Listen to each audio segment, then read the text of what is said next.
Hello, everyone. Thank you so much for tuning in to the Urban Network podcast. I'm your host, Hewitt Pagenstecher, and today we're joined by Ann Wells, who's a filmmaker, writer, director, producer of generally comedies, both short films, feature films.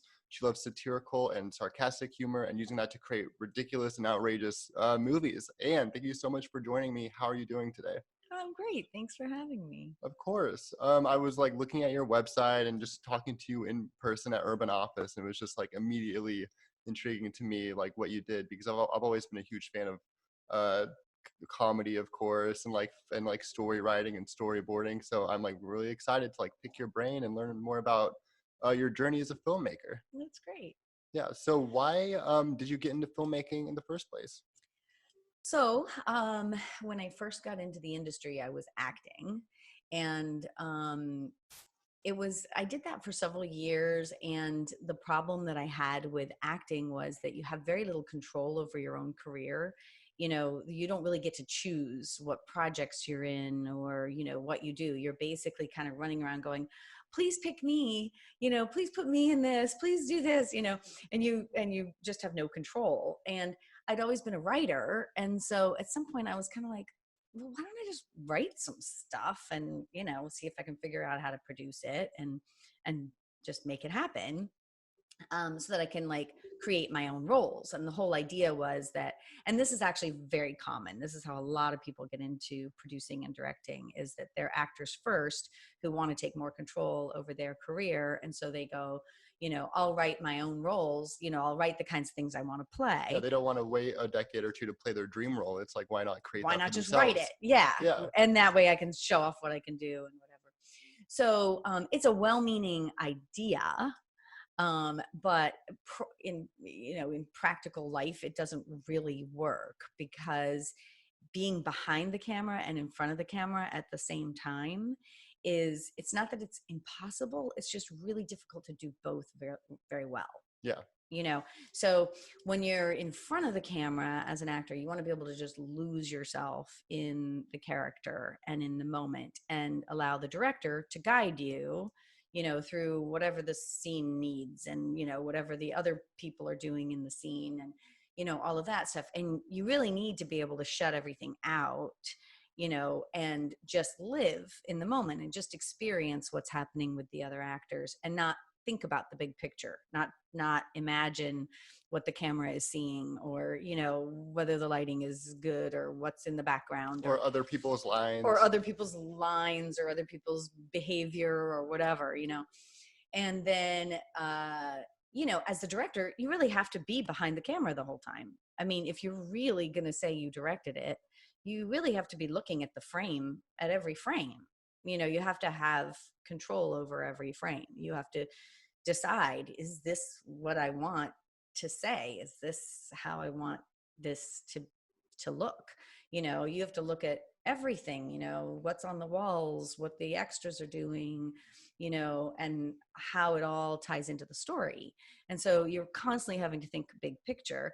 So it's like two different brains, and it's not that you can't have those two different brains, but having them in the same project, you could be a great actor and a great director in one person, but on one project, it's really not generally a good idea unless you have millions and millions and millions of dollars, and then you have, an incredible support team that can do all kinds of things for you. But, at the indie level, I found anyway that, my acting was impacted by being a director and my directing was impacted by being an actor. And in the end, I did that for years. I did a bunch of short films, Mm-hmm. and then where I put myself in them. And then eventually I was like, I have to pick one or the other because I'm not doing either one very well, while I'm doing it like this. And I finally just realized that the one thing I didn't ever want to not do is directing. I just love directing.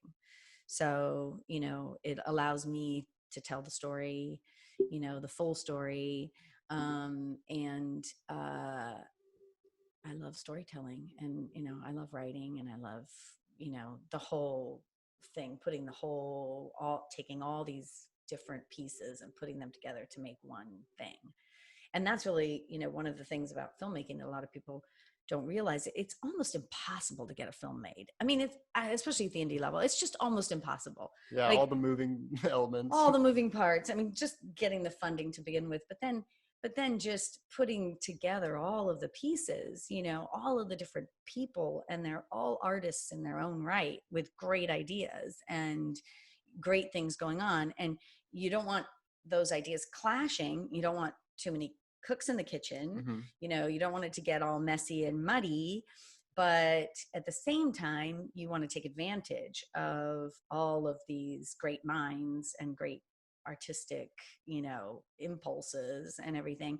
And so it's kind of fun to be the person who goes, oh, yes, we want a piece of that. Nope, not that one. You know, we'll take a piece of that. We'll take a piece of that. Well, you know, and then you put together this thing that's impossible to put together. And, you know, so at the end of it, you're just like, wow, Yeah. I put together something impossible. And that's amazing, like how you're able to do that, and like kind of use like different actors, and they're all using their own like skills and expertise and creativity and spontaneity like in the moment, and then is creating this like kind of like this like masterpiece like at the end. That's like, Yeah, and it's not even just the actors. Like people always think of directors as being like the director of the actors, mm-hmm. but you're the director of the whole picture. So it's, you know, you're also bringing in production designers and, you know, people who create the props and, you know, people who create the costumes and, you know, and then you're editing, and in post and everything, you're looking at the coloring, you know, how do you want the, you know, how should the whole thing feel, you know, and you know, on set you're and before and in pre-production you're setting up all of the shots, so you're deciding, you know, like what style, you know, what camera style do I want, you know, how do I want the camera to feel, because the camera, you know, is the point of view of the actors in the scene. Yeah. So, you know, you really want to think about how does the camera feel, you know, how's the camera interpreting what's happening, and how is the audience kind of perceiving that, you know, right? Because the camera is living the perception of, you know, the perspective of the actor, the you know, through the camera lens, through how the camera is seeing it. So if the camera is really stiff and still, then the audience feels stiff and still, you know, and, you know, if the camera's moving around a lot, the audience is kind of going, oh, you know, so, you know, it's just interesting. There's so many moving parts. It's almost like there's like literally an infinite amount of details that you Yes. could focus on. Yes. So you kind of have to like, you know, choose what, you know, how you're going to spend your time and delegate like some of that to other professionals with experience and stuff. Yes, yes. And that's really hard to do. And then the other thing is that a movie, to a filmmaker, a movie never feels finished. Mm-hmm. Like ever. Ever. Yeah. Oh, it will never.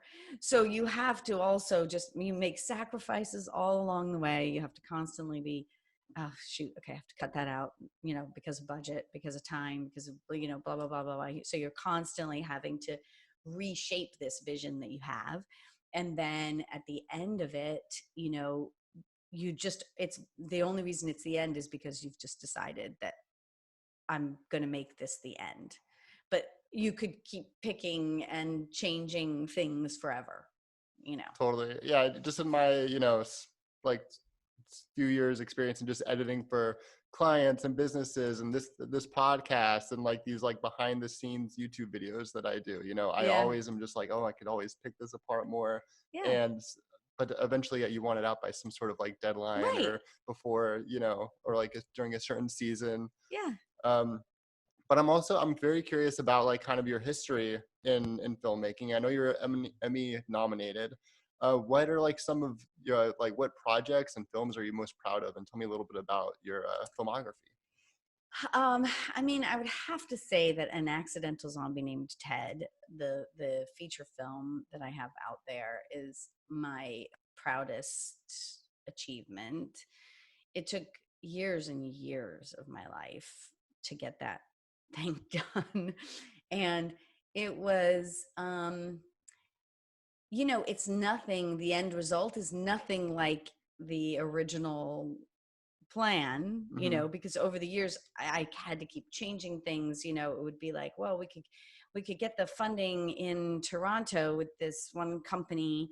And so we'd be like, okay, all right, we're doing everything in Toronto. So we have to let go of all the people that we've said we were going to work with in the US, because Toronto has these, if we do it in Canada, everybody has to be Canadian, especially with an American director, because, then otherwise we're not going to get any of the tax breaks. So, so you're constantly like putting together a team, right? Going, okay, this is my team. We're moving forward. We're doing this, and then it's like, oh, okay, shoot. All right, we can't get that amount of money. So, okay, what could we do with half the money? So the script is constantly being rewritten, shaved down and shaved down. It almost like, by the time it was where I had to say, okay, where I had to like basically give it a green light and say we're just moving forward, we were nowhere near raising our budget. But we'd hit this plateau, and we had all this money sitting in an account, and I was like, I'm either going to pull the trigger now, or because I just felt this plateau in the fundraising. It was like, I don't know that I'm going to get the next bump. Yeah. And so it was like, I'm either going to give this a green light now, or it's just not going to happen. The whole thing's going to start falling apart. People are going to start going, people are going to forget about it. Forget about it. It doesn't really seem like it's happening or whatever. So I had to pull the trigger, and that meant cutting my budget down to nothing. I mean, like on IMDb, for some random reason, it says that movie cost $1 million, and IMDb won't let me change it.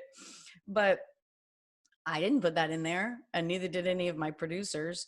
So somebody put that in there as a guess, because, people will like add to IMDb, things. And so somebody put that in there as a guess, and now it's stuck. So it's like, it says I spent $1 million.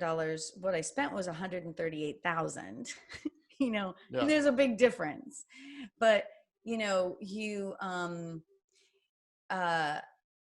so I had to cut tons of scenes from the movie and still try to make it make sense, try to be like, all right, if we jump from that to that, is the audience gonna, are they following the same way? Are they gonna follow it? Yeah. Are they?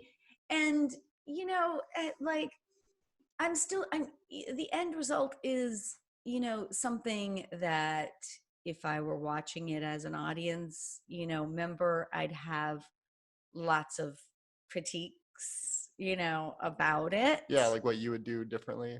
If you actually had $1 million if somebody else directed it, I would, and I was giving a critique, I'd be like, oh yeah, here's the problem. They needed to do this. They needed to do that. But the fact is, we just had the resources we had. So it was like, we're just going to go for it, and we're going to do whatever, we're going to do the best we can with the resources that we have. And we're going to pump out a feature film. And so I'm so proud of it. I mean, and it does look like a lot more than $138,000. I like. Someone saw that and they were like, "This is probably $1 million." Yeah. So that's it looks like that in terms of the production values, because I mean, some of the people we had working on it were incredible. I mean, the the costumer Ruben Primel is he's the head costumer in Vegas at the Cirque du Soleil shows. Wow. So, he's doing Beatles Love right now. And I recognize some of the actors in there. Oh too. yeah. Yeah. Oh yeah. There's so there's Naomi Grossman from An American Horror Story. There's Gary Anthony Williams, you probably know because he's a funny comedian, and there's Sandy McCree from The Wire, and we had Chris Atto, who's a very famous actor in Ghana and Nigeria and South Africa. And of course we had Kane Hodder, who is very, very famous in the horror world. So we had faces, and and a quirky. We ended up with a very quirky, very weird movie. And that we're very proud of. yeah, I love seeing like a bunch of footage from an accidental zombie named Ted Yeah. in like your reel. And it seems so your film production company is called Lunatic Fringe Productions. And it Yes. seems so like appropriate for the type of films that you make. Like you always it seems like from just my research that I've done, they incorporate, either zombies or aliens or Bigfoot, and it's really cool seeing you kind of center these movies around these like really, kind of outrageous kind of I don't know, like characters or mythological like beings that people are really familiar with. It makes it really fun and really just like all out there, all in, and something that's entertaining and outrageously, funny. Well, thank you. I've always had a really, really active imagination. And like I grew up overseas and we didn't have TV or anything. I grew up in Turkey and Yemen. Mm-hmm. And we were like, a lot of the time it was just kind of, we had books and we had a few toys and we played in the dirt and we just made stuff up. And so from the very young age, I just had this like wild imagination and made up stories and wrote stories and things like that. And you know comedy for me, I feel like it doesn't get enough attention as a really essential piece of our lives as human beings. Like without comedy, I mean, all of the stuff that happens to you as a human being, Mm-hmm. it's horrible. I mean, it's like traumatic events happen to you all the time. You lose people you love. You have awful things happen to you.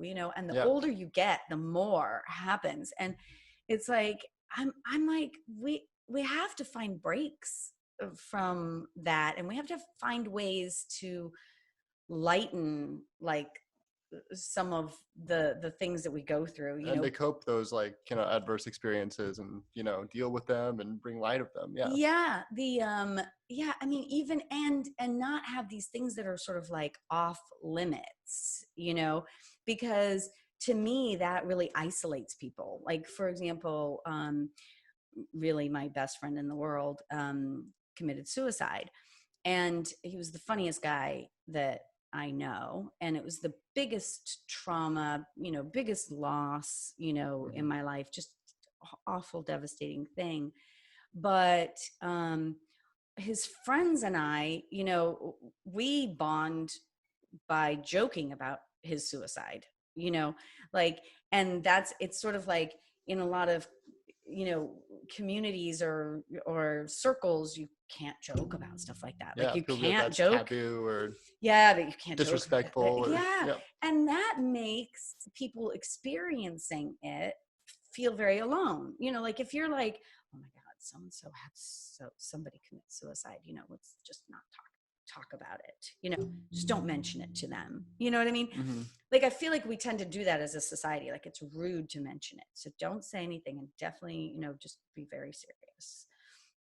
But then that person is kind of alone in their grief, and it kind of solidifies that idea that there is no humor anymore. That person's gone, so humor, is gone from the world. Like now we all have to be very serious.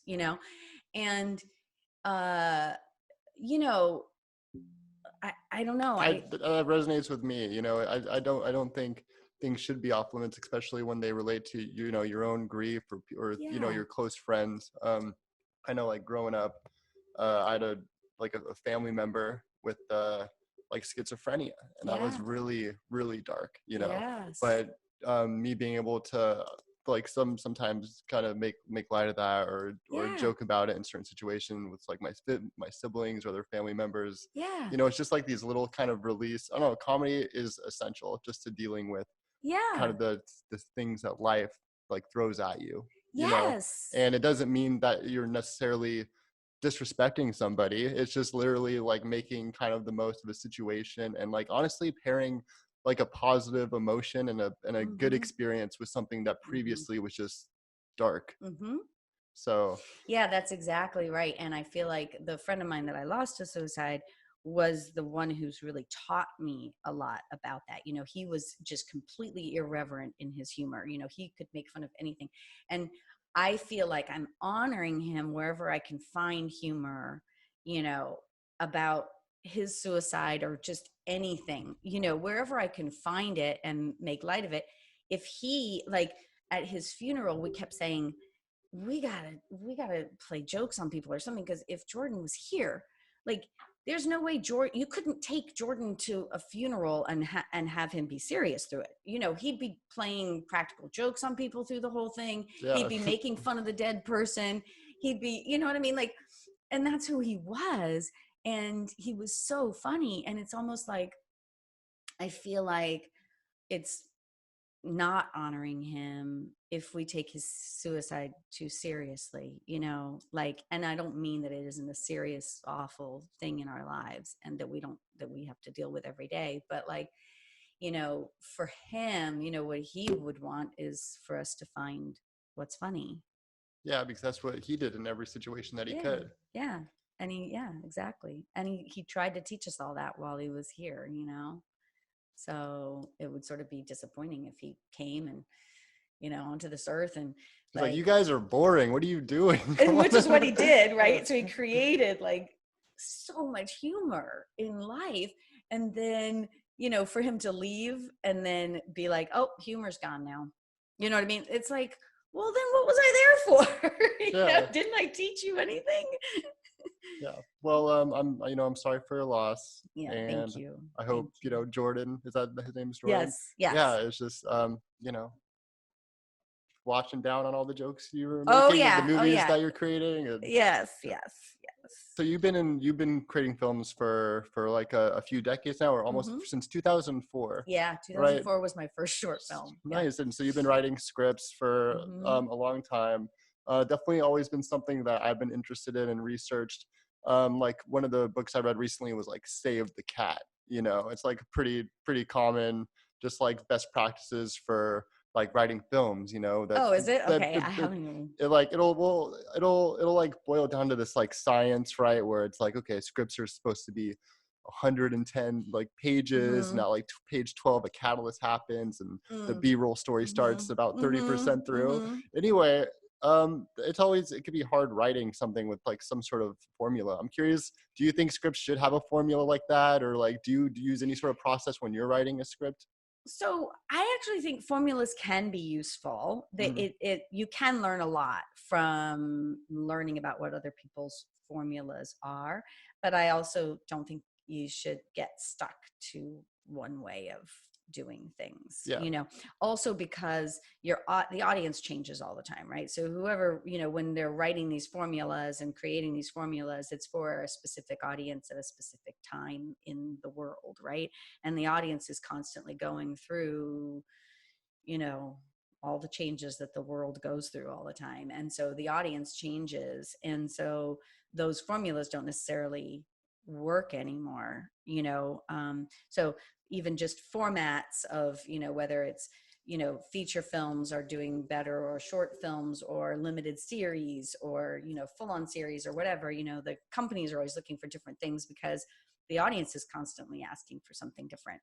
Yeah, so and their attention spans are changing. And their attention spans change and all. Yeah, exactly. So formulas, you know, I don't really use formulas so much, although I do have this, I always do the thing where I make sure that in the first 10 pages, enough has happened to keep the audience interested. So, you know, like you have to have enough sort of happen in those first 10 pages that anybody reading it wants to go past 10 pages, past page 10.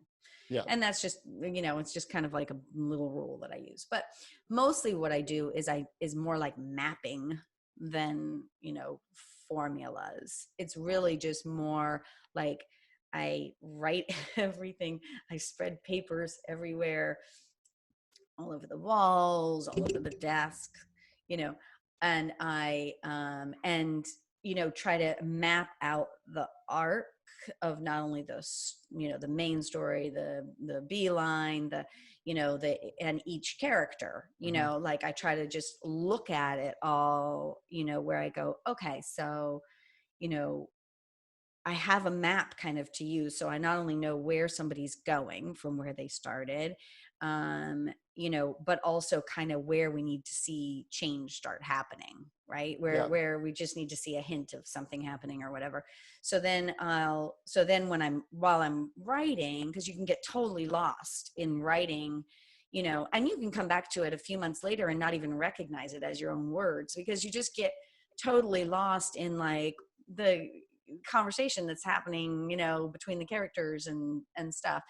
And but it's useful to have that map to kind of keep going back to kind of going, oh, okay, so I'm a third of the way through, and I want to look at my map and go, did I get to this yet? Did I get to that yet? Like, where do I need to be at this Yeah. point? How do we get to the next key scene? Right. And if not, then do I need to go back and, shift things a little bit? So yeah, it's more like, I kind of feel like I think of it as mapping as opposed to formulas.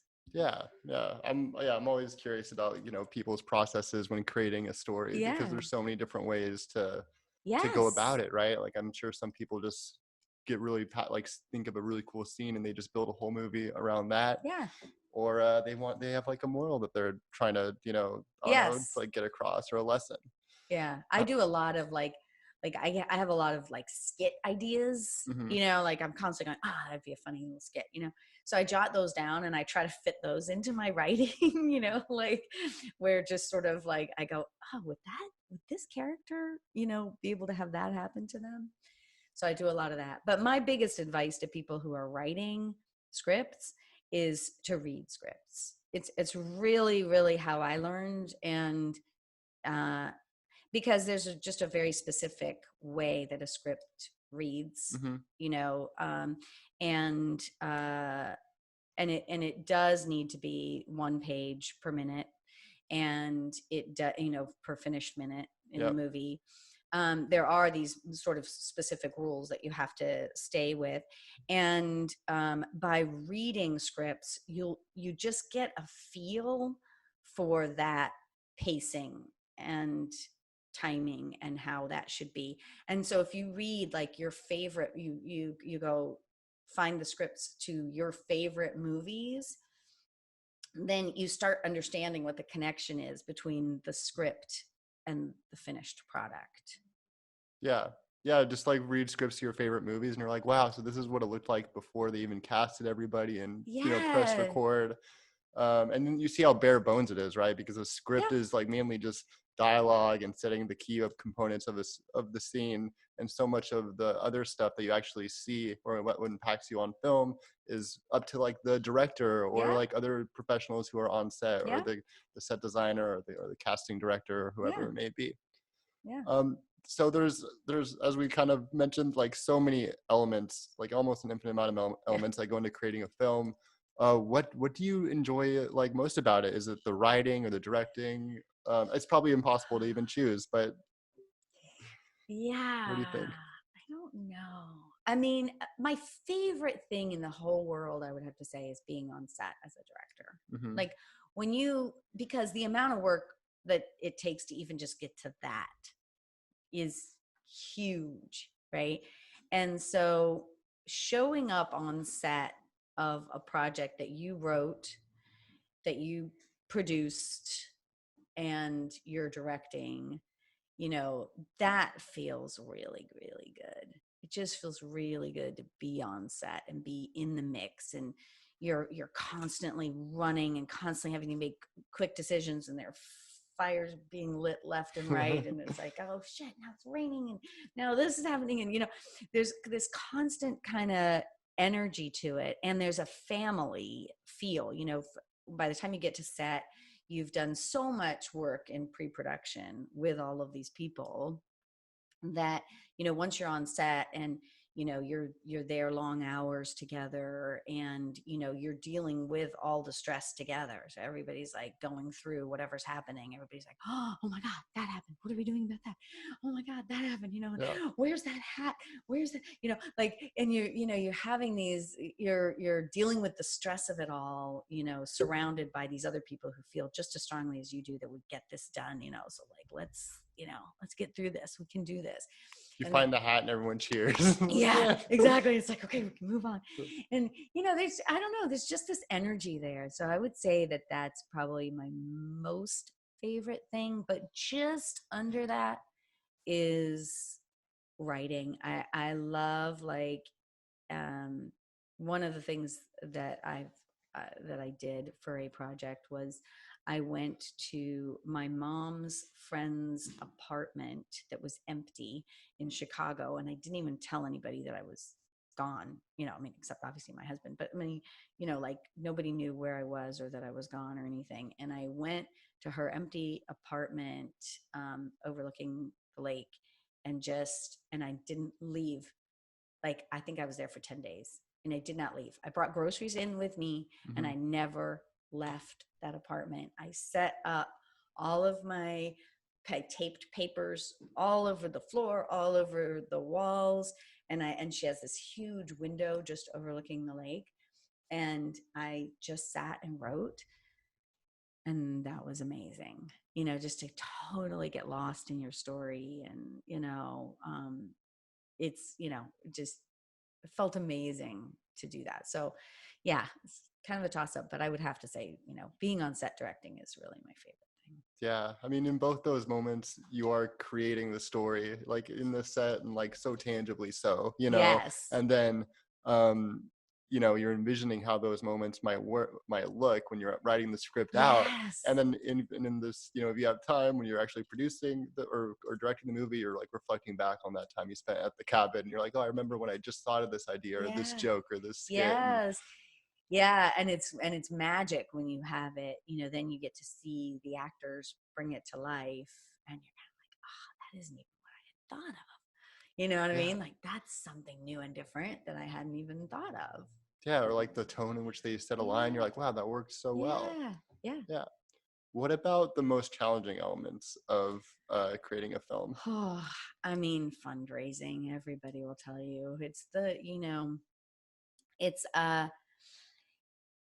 there are two different types, right? There's basically, if you're doing a short film or music video, things like that, and you can do it through crowdfunding, where people aren't expecting to get that money back. It's not really a business, it's really sort of qualifies as a hobby, or it's just an art piece, right? And so people put this money in, and they get back, perks that that you get when you do a crowdfunder. They might get a t-shirt or whatever, but they're not expecting any of that money back, and certainly not with interest, or, yeah, they're like supporting you in your endeavor to create this piece of art. Exactly. And so that's a whole thing that is, also really difficult, still really difficult.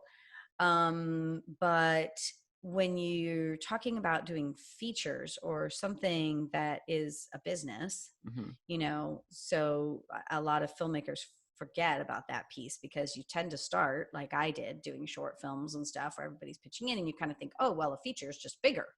Yeah. Right.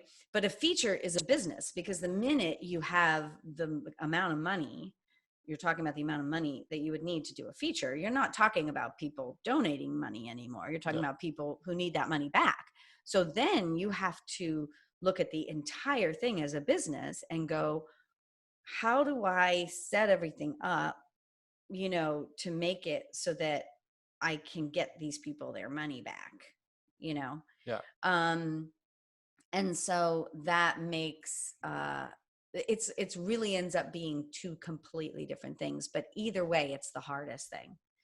Either way, it's the, and people talk about, I had so many people when I was first looking at, doing the feature, doing An Accidental Zombie Named Ted, and, people would go, well, hit up all the doctors in town, right? And the dentists, and then, the billionaires, like, because they all have money and they don't need it, right? And one of the things I learned from the process is really the more money you have, the less likely you are to to make money on it. To spend it. Oh, Like, one reason that people who are wealthy because they're not throwing their money away. Oh, yeah. They're not just giving it away left and right. You know what I mean? Like, they're wealthy because they've been very careful about every dollar and where it goes and what they're doing with it. Right. And they're going to, and so there's that. And then, there's this class of people, the kind of the billionaire class, sort of, where you're just like, well, those people, they could, flush $100,000 down the toilet and not even know, right? Mm-hmm. So why wouldn't they give it to my project? Well, the minute you have that kind of money, everybody wants your money. Everybody's asking you for your money or trying to sue you for your money or whatever.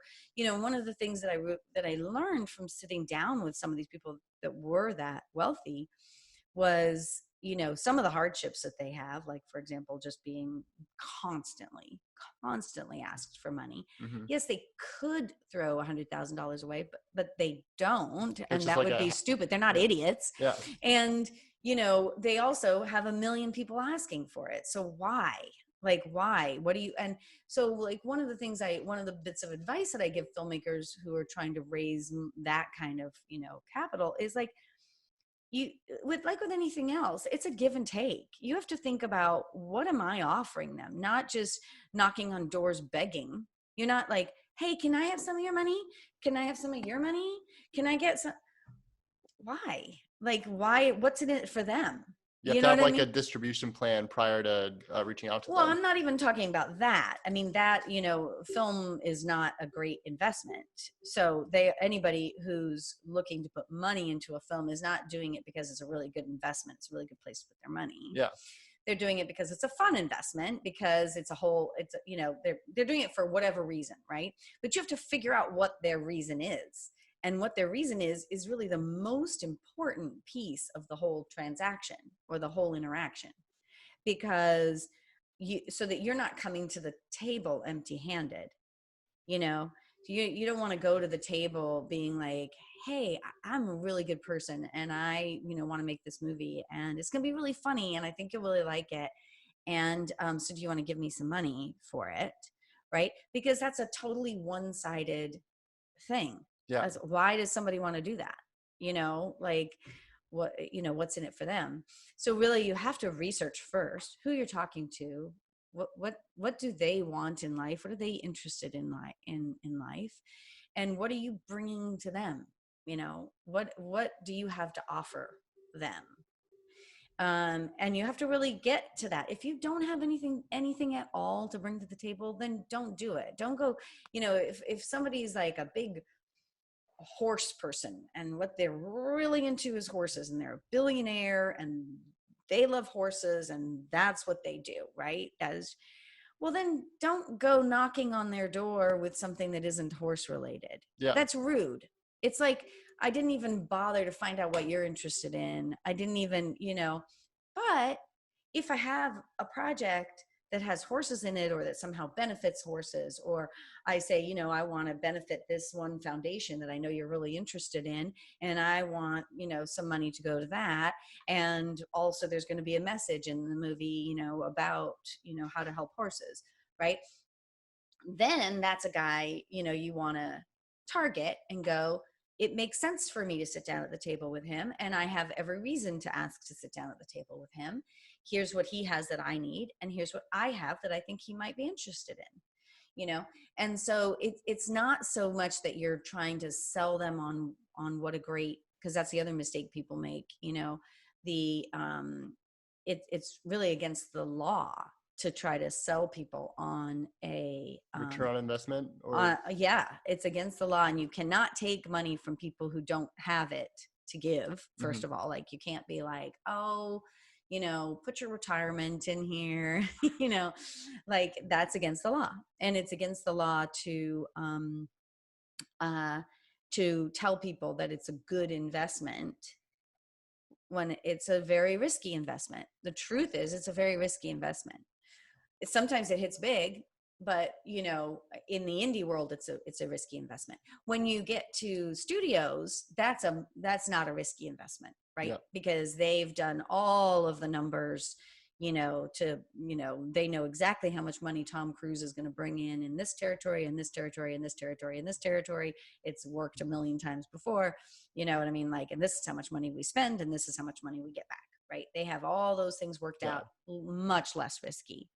But in the indie world, it's a very risky investment. So there has to be, you can't be selling them on the investment. You're still trying to get their money back, of course, and you're still selling them on, here are all the things I'm doing to try to get your money back. But it has to be more about the experience. Yeah, like a project that they would generally be interested in, or a movie that they would generally want to see.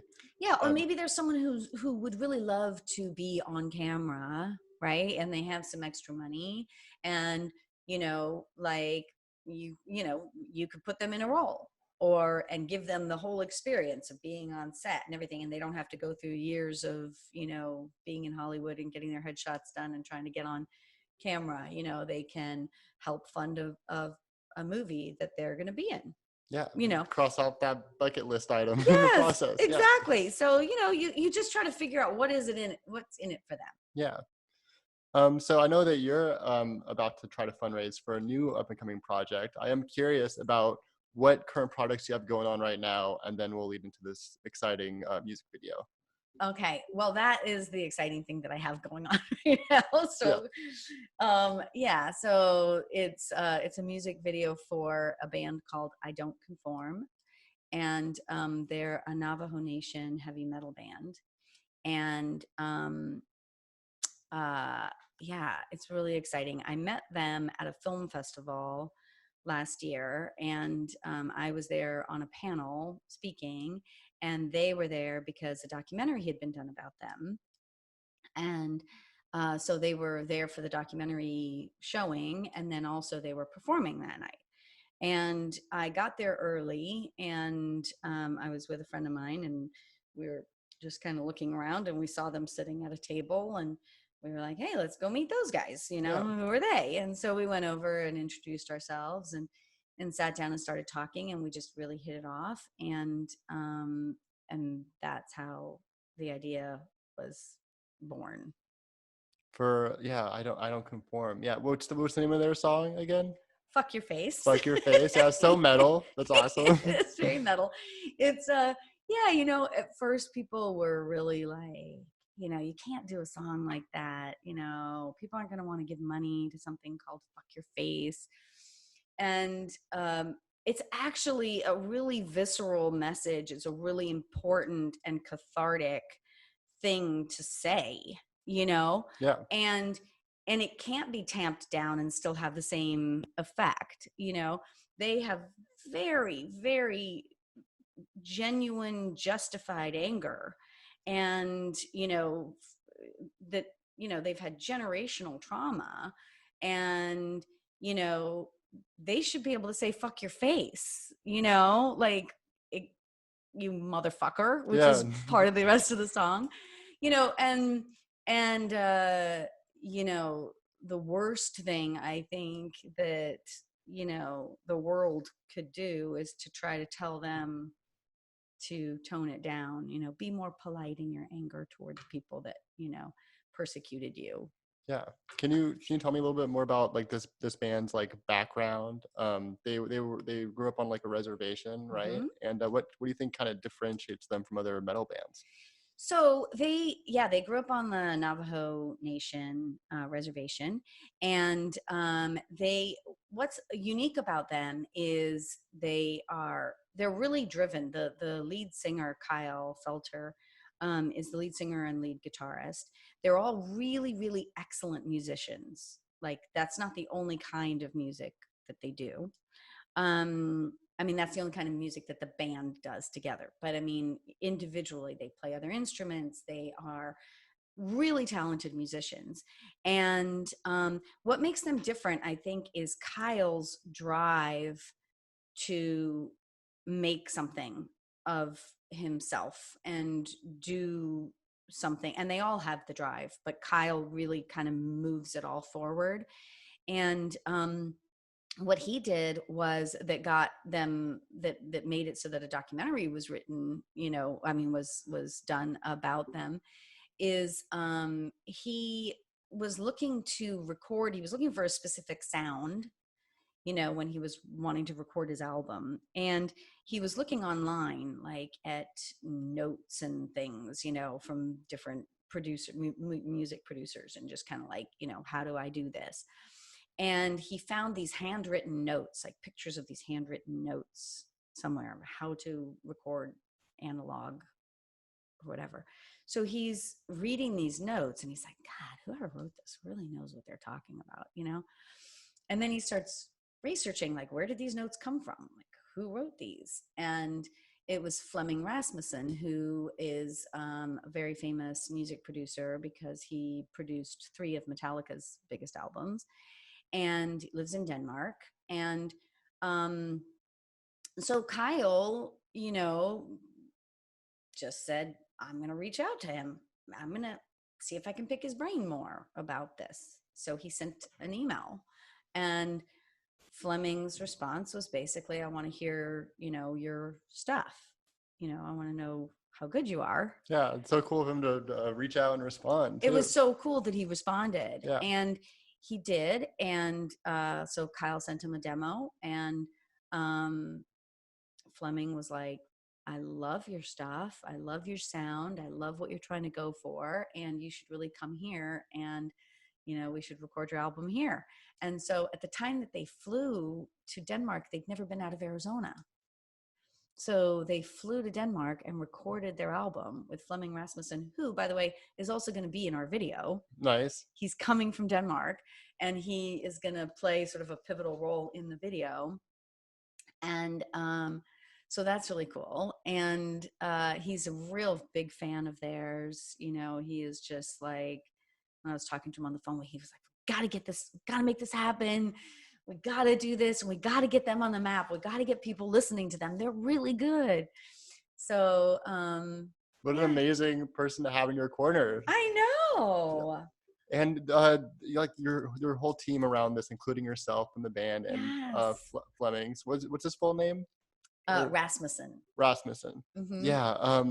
Is just like really kind of impressive and dynamic. Can you tell me more about like this awesome team that's like an ensemble to like create this video, and also how people could learn more about it and contribute to that in terms of fundraising and whatnot? Yes. Well, you have the Indiegogo link, and we would really appreciate people clicking on it and, watching the video, learning more about us, and hopefully helping us out. And that's the best way to help us out, really, to get this done. And we're planning to shoot mid-July on the reservation.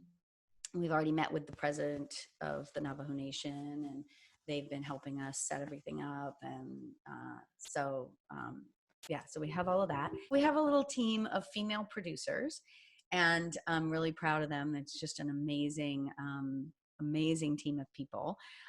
We have Gretel Trong, who I've known for years and years, and she works for Represent Justice. She's a producer for Represent Justice, and they do a lot of social justice things, but one of them being getting innocent people off of death row.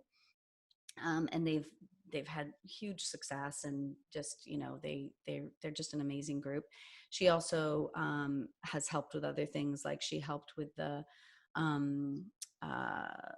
Malala Yousafzai documentary that was done, and things like that. So, she's and she's just a powerhouse. And then we have Mariana Louie, who is an award-winning producer, and she also has indigenous roots. She's from the Mexica group. They're based in the Mexico Valley. And then we have Andrea Courtney, who is a Hollywood manager, producer, has been doing that for a long time, and she lives in Arizona. And then Kyle is also helping us produce it. So, Kyle is helping to make sure all along the way that we are staying true to the song and to, the messaging and everything that, he wants to do. And, he's doing things like making phone calls and, stuff like that. He's super excited about it. Nice. So yeah, so it's a great team. Great. Yeah. And I'm going to put the Indiegogo link in the description of this video or underneath the caption. So look around for that and please donate, because it's going to be a really cool project. Please. Yeah. Anne. Oh, we also have Chris Atto in the video, who is, I had mentioned him. He was in An Accidental Zombie Named Ted. Also, he is like huge star in Ghana and Nigeria and South Africa.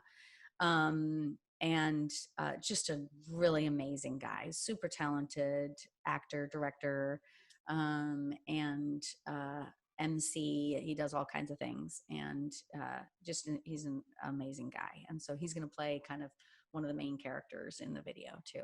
So that's so exciting. Yeah. So I'm gonna link not only to the Indiegogo or fundraising page, but the Vimeo link that like kind of has another description about the video and who's involved and the band themselves.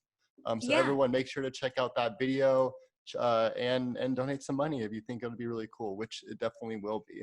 Yes. Yeah. And thank you so much for coming on the podcast today. I actually have one more question. It's pretty I don't know. I bet you get this a lot, but what advice do you have for aspiring filmmakers and writers? Oh man. Where do I start with this? I know. I always tell people don't give up, and that is really key. But a lot of people take that to mean like I should just keep trying what I'm doing, and not give up. And really, you have to just be constantly learning too, while you're not giving up. The best thing as a director and a filmmaker is to have worn all the different hats. It's really hard to direct if you've never edited or if you've never produced. Or acted. Yep. Yeah, you really should have all of those experiences. I don't even know how I would direct if I hadn't also done those other things. I think it would just impact everything so greatly. You're constantly having to make last minute decisions about what shots can be cut, for example, or how many takes you need and stuff like that. And you really, if you're not an editor, how do you know what you're going to need? How do you communicate with people, right? You need to know what they're going through or have some sort of idea or experience. Well, no, it's how do you decide which things you need to get on camera while you're on set? If you've never edited, you don't know how many takes you need. You don't know how many, the editor piece of my brain can always go, I have enough different shots. I wanted that one, but I can let go of that one because I already know I have enough shots of the story being told. So, that kind of thing. So I would say learn everything, constantly be doing it, never be without a project that you're working on. Always have, be shooting a short film, something. And always do everything as professional as you can. It's hard because, of money. Mm-hmm. But, instead of just grabbing a camera and going in the backyard and catching the audio on the camera, which never sounds good and can't be fixed in post, and just kind of running around and being like, yeah, this is a great story, really learn about lighting, just basic 3-point lighting and, those kind of basic things. And you don't have to go to school for that. There's YouTube, and, and what kind of microphone to use, and what to be listening for, if you're the one holding the boom mic, and, all of those things. If it's really important to just kind of know what all of those things are and to constantly have your projects be getting more and more professional. What was not great about my last one, well, the sound wasn't great. And also I did everything with a blank wall in the background. And, now I want to think about that more, whatever it is, be like, each one should get better. Each one should get more professional and better. And with each one, you should be putting together a team of people who actually know what they're doing, and can really help elevate your project. And so I would say all of that plus don't ever give up. If it's what you really love to do, just don't give it up. And I would say that is true of anything, but for sure, filmmaking, you will get it. The hardest thing is just being rejected constantly, and you are rejected constantly, and you have to be able to bounce back and go, yeah, all right, rejection. I'm still here. I'm still going. So never give up. Never give up. Yep. And thank you so much for coming on the podcast today. It was so much fun talking with you and learning about your experience as a filmmaker. Thank you so much for having me. Of course. And everybody, thank you so much for listening. Make sure to go support Anne's upcoming film with I Don't Konform and their video, Fuck Your Face. And check out her website as well. It'll be in the description. And everyone, thanks for listening. Have a wonderful day. Thank you so much for listening to this episode of the Urban Network Podcast. For more information on local professional networking events, go to urbannetwork.biz.